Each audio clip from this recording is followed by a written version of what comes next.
Hello sa mini vlog.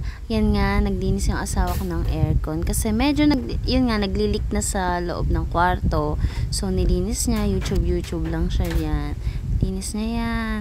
Minsan nakakaano lang din mamaya mali yung paglilinis niya. Pero nakakatakot din. Pero yun nga, maayos naman siya. Ayan, linisan niya.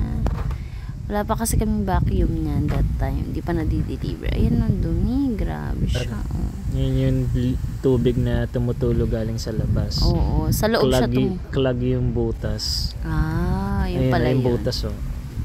So, tinry ko muna siyang clog pa rin siya. uli yung tubig kung lumalabas yung tubig. Hindi pa rin. Paano yan? Yung kinakalawang? Ganun talaga yun. Ay, ganun ba talaga yan? Ayan, barado siya. So, hindi natin alam kung saan pa yung bara. Kaya gumawa tayo ng pangtanggal ng bara. Marunong naman pala siya kahit papano.